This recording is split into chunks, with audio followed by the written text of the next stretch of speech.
Sa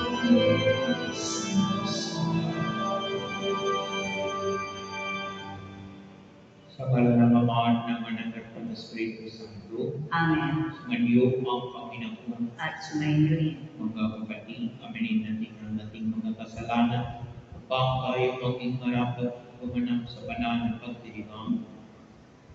Amen. O sa mga pangyarihang Diyos at sa inyo mga kapatid, nalugha akong nagkasala sa isip, sa salita at sa gawa at sa aking pagkukulang. Kaya isinasama ko sa mahal na Birhen Maria, sa lahat ng mga anghel at mga banal, at sa inyo mga kapatid, na ako'y ipanalangin sa Panginoong ating Diyos. Kawa tayo ng makapangyarihang Diyos, patawarin tayo sa ating mga kasalanan, at patnubayan tayo sa buhay na walang hanggan. Amen. Panginoon, kaawaan mo kami. Panginoon, kaawaan mo kami. Kristo, kaawaan mo kami. Kristo, kaawaan mo kami.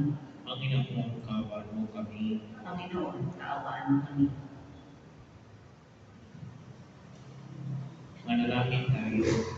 Ama naming makapangyarihan, ang mother na si San Bonifacio ay makatuwang nawa namin sa pagdalangin upang ang pananampalataya inihalat niya sa kanyang pagsasalita at nilagdan ng kanyang lubong itiningin ng mga ayaw maniwala ay aming mapagtawan at mahihayag sa ginagawa namin araw-araw sa pamamagitan ni Yesu Cristo, kasama ng Espiritu Santo, mapasakalan hanggan. Amen. Magsipo ang lahat.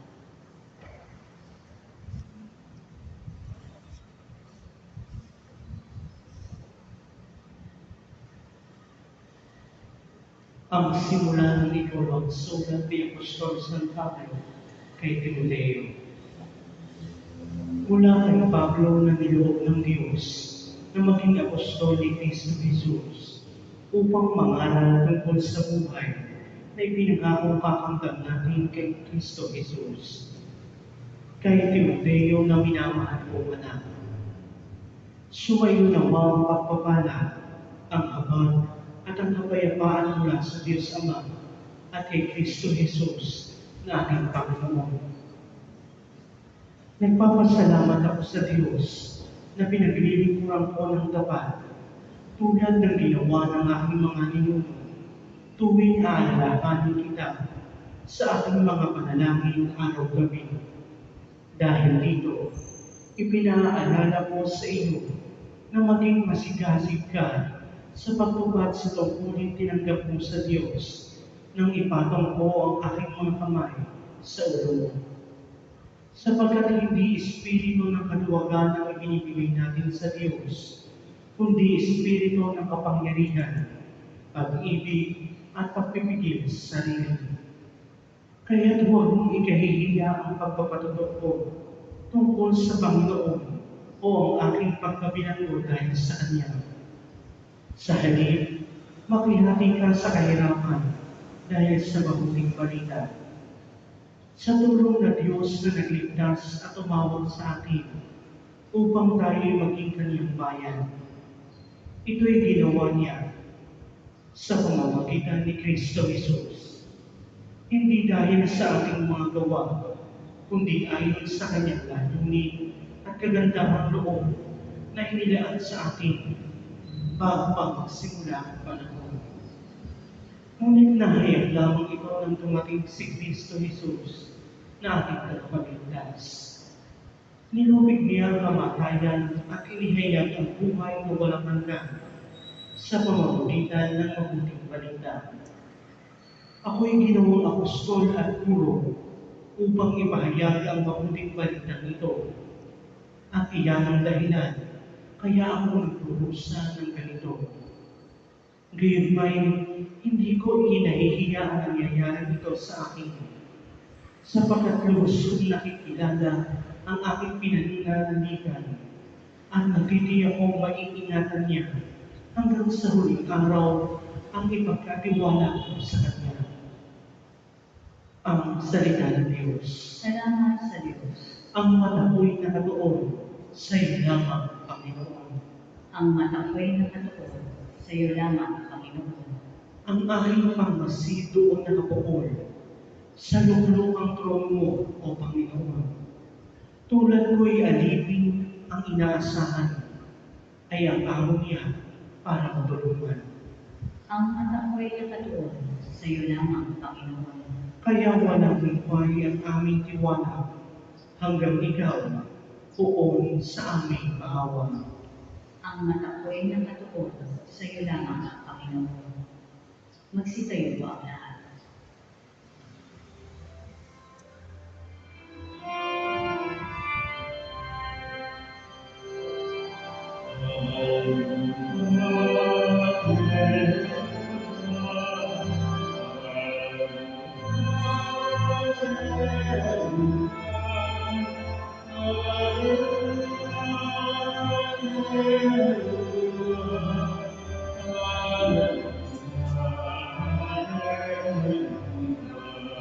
Pagkabuhay akong buhay, ako'y inyong panaligan nang di mamatay kailanman.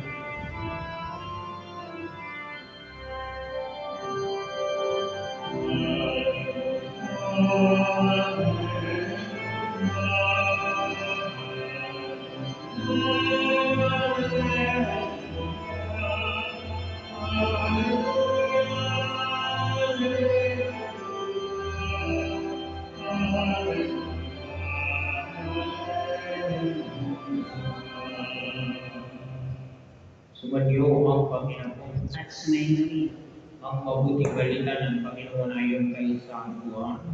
papuri sa iyo, Panginoon. Ako ang mabuting pastor. Inialay ng mabuting pastor ang kanyang buhay para sa mga tupa. Ang upan ay tumatakas kapag may dumarating na asong tupa.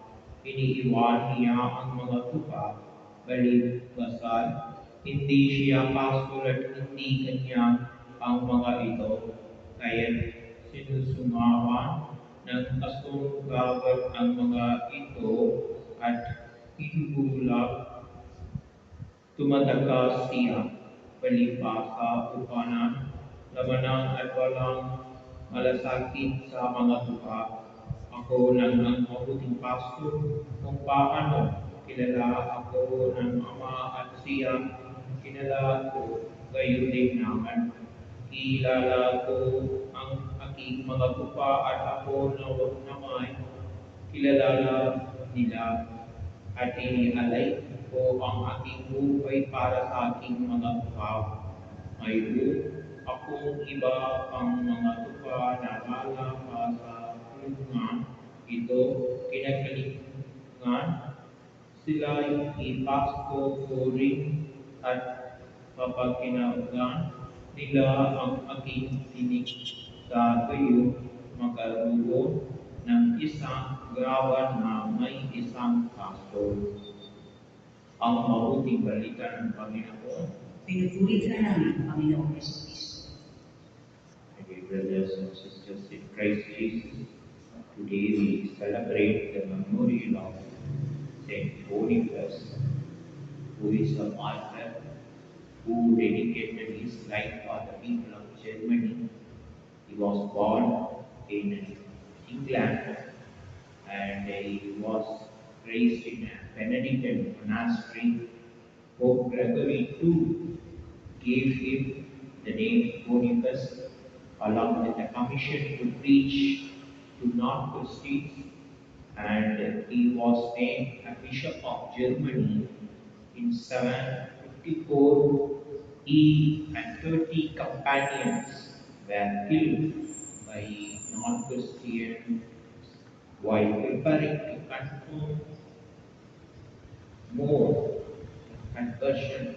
Due to that reason, the non-Christians killed Boniface and 30 his companions, and his work as a missionary and his organizing capacity and reformation works heard by him. Then they gave the title Apostle of Germany.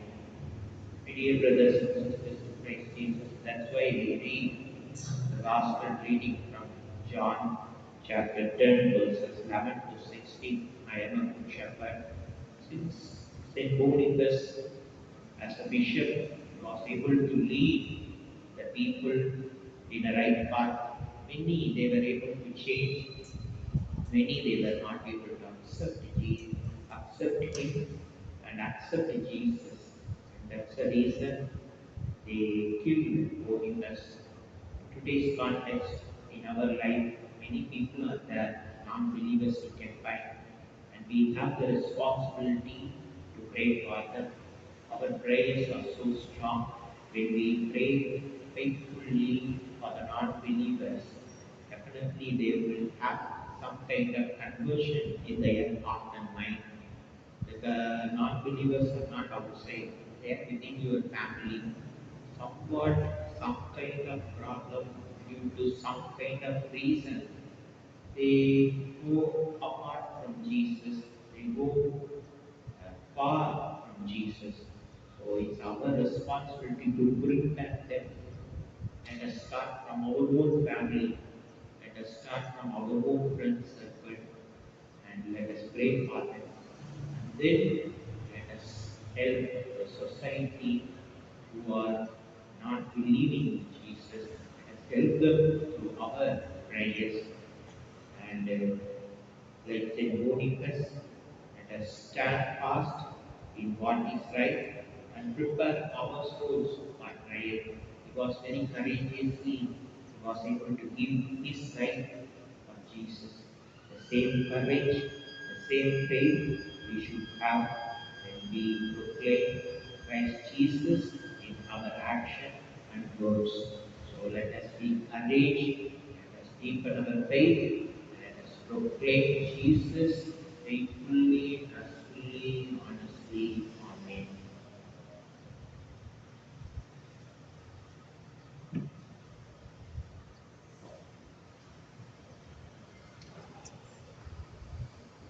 Magsitayo po ang lahat.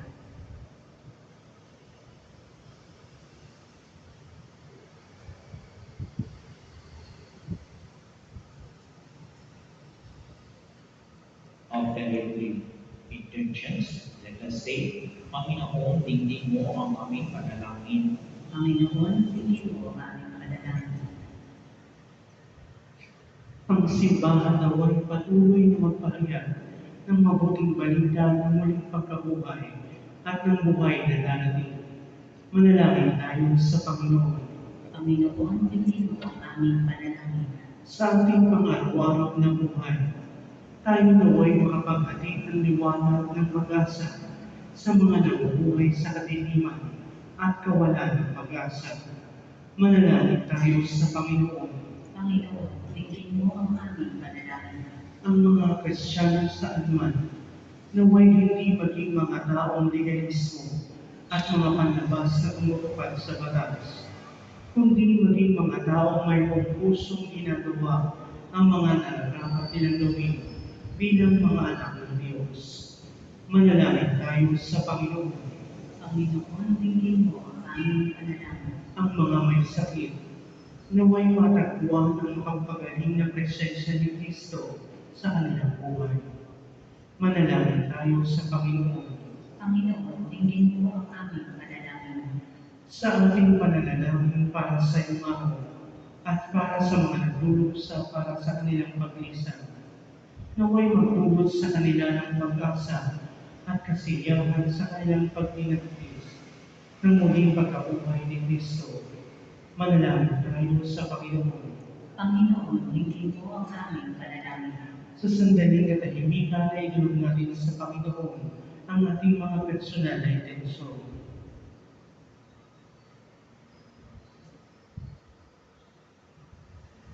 Manalangin tayo sa Panginoon. Panginoon, tingin mo ang aming panalangin. Hinihiling namin ito sa pamamagitan ng Kristo, aming Panginoon. Amen. Magsiupo po ang lahat.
Manalangin kayo mga kapatid upang ang pagkakain natin ay kalagyan ng Diyos sa mga makapangyarihan.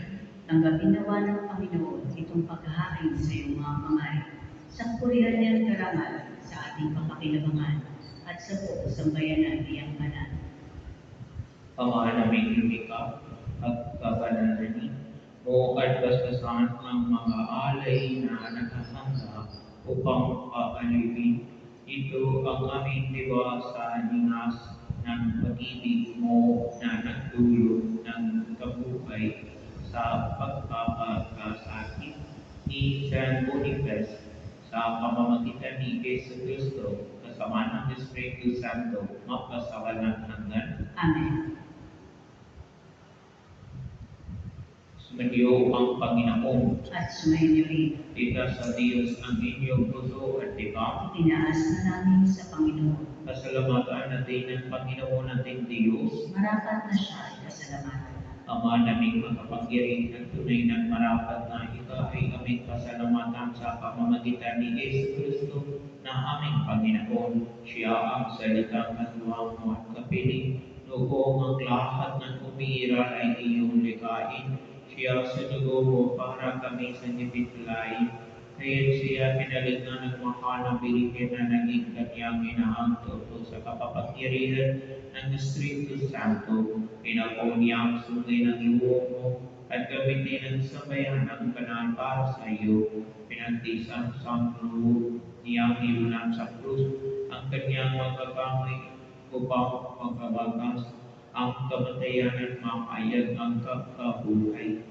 Kaya kahit sana mahal Engel na nagsisiyawin at papuri sa iyo, nang balang umapi sa kalangitan, kami nagbubulti sa iyong kadakilaan. Santo, Santo, Santo, Panginoon Diyos na makapangyarihan, napupuno ang langit at lupa ng kaluwalhatian mo, Hosana sa kaitaasan.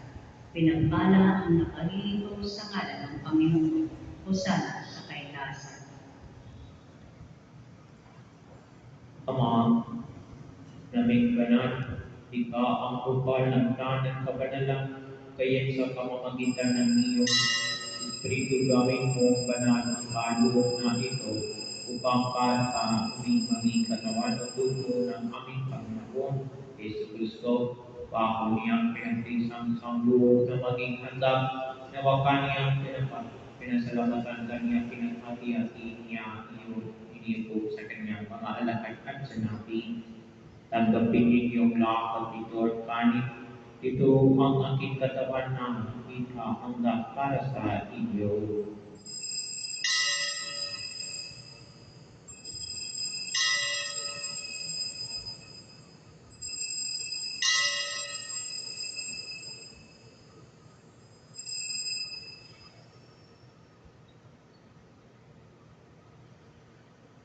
Gayon din naman, noong matapos ang hapunan, hinawakan niya ang kalis, muli kaniyang pinasalamatan, inipon niya ang kalis sa kaniyang mag-aalagad at sinabi, tanggapin ninyong lahat ito at inumin.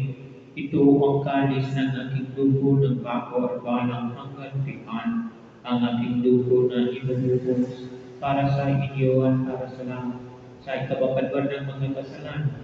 Gawin ninyo ito sa pag-alala sa akin.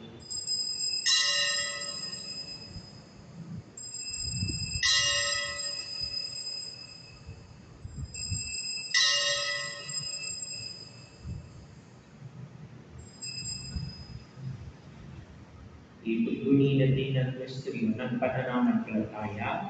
Si Kristo'y namatay, si Kristo'y nabuhay, si Kristo'y babalik sa wakas ng panahon.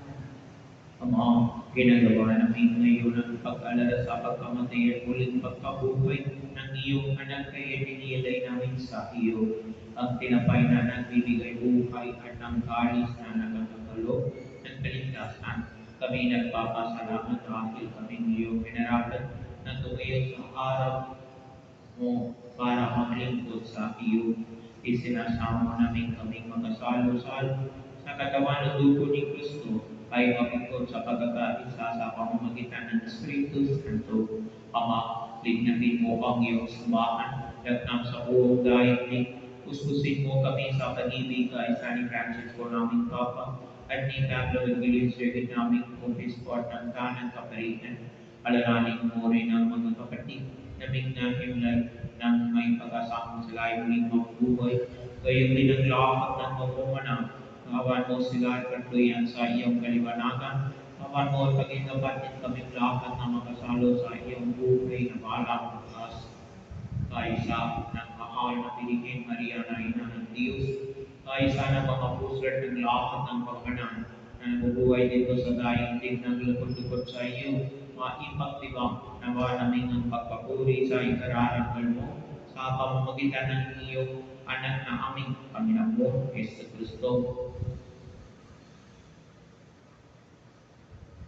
Sa pamamagitan ni Kristo, kasama niya sa Kanya, ang lahat ng parangal at papuri ay sa'yo, Diyos Ama, makapangyarihan, kasama ng Espiritu Santo, magpasawalang hanggan.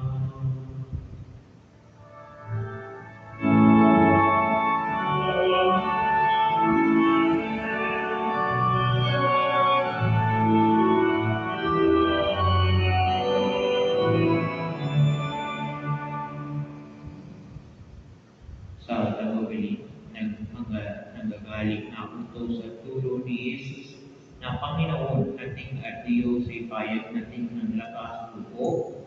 Ama namin, sumasalangit ka, sambahin ang ngalan mo, mapasabi ang kaharian mo, sundin ang loob mo dito sa lupa para ng sa langit.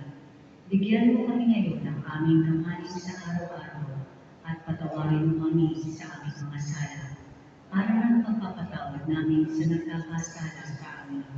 At huwag mo kami ipahintulot sa tukso at iadya mo kami sa lahat ng masama. Hinihiling namin kami diyan sa lahat ng masama.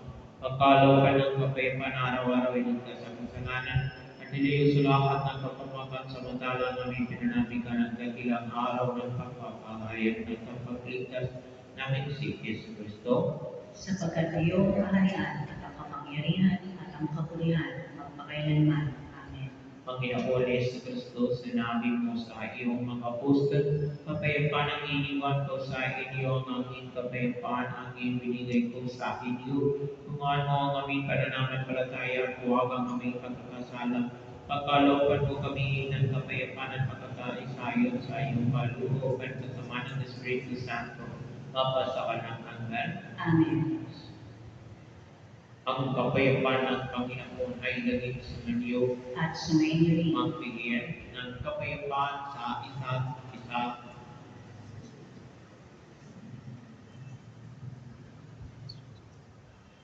Kordero ng Diyos na nag-aalis ng mga kasalanan ng sanlibutan, maawa ka sa amin. Kordero ng Diyos na nag-aalis ng mga kasalanan ng sanlibutan, maawa ka sa amin. Kordero ng Diyos na nag-aalis ng mga kasalanan ng sanlibutan, ipagkaloob sa amin ang kapayapaan.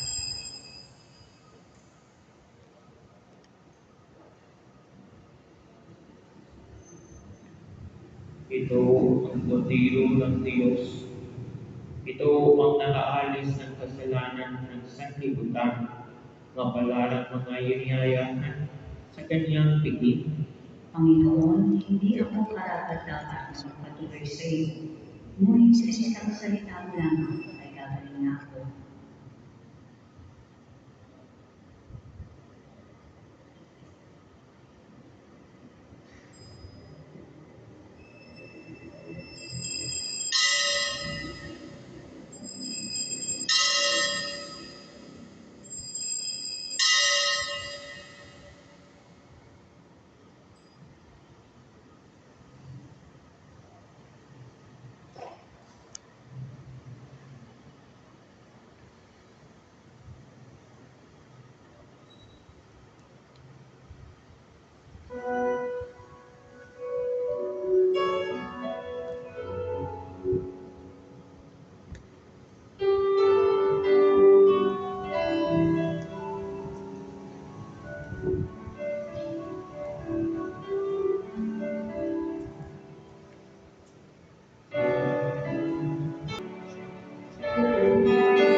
Magsitayo po ang lahat. Manalangin tayo. Ama naming mapagmahal, ang tinatanggap naming banal na pakikinabang ay pagpagtulog nawa sa amin ng katangan na naggagalo ng katapatan sa paglilingkod sa magubay sa pagtitis ng pagsubok sa iyong mother na si San Boniface sa pamamagitan ni Yesu Cristo, sama ng Espiritu Santo, mapasakalan hanggan. Amen. Magsimbol po ang lahat para sa panalangin sa Birhen ng Biyaya. Tayo na lahat. Mahal na Ina, Birhen ng Biyaya, sa kapangyarihan ng Banal na Espiritu, ang katapatan mo sa Ama, ang naging daan ng pagdating sa amin ni Jesus, ang pinakadakilang biyaya ng Diyos. Buong tiwala ko ipinalagak sa iyong mapagaling ng kamay ang mga panalangin ng buong simbahan, at ito aking marugtog na kahilingan.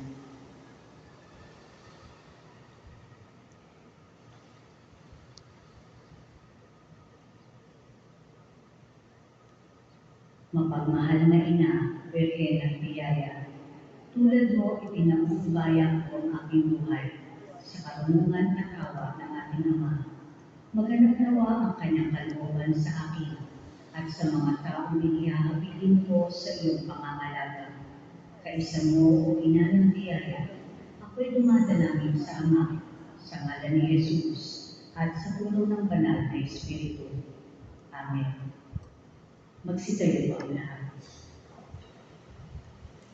Sumayo ang Panginoon. At sumainyo rin. Pagpalain kayo ng makapangyarihang Diyos, Ama, at Anak, at Espiritu Santo. Amen. Sumayo kayong taglay ang kapayapaan upang ang Panginoon ay mahalin at paglingkuran. Salamat sa Diyos.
Amen.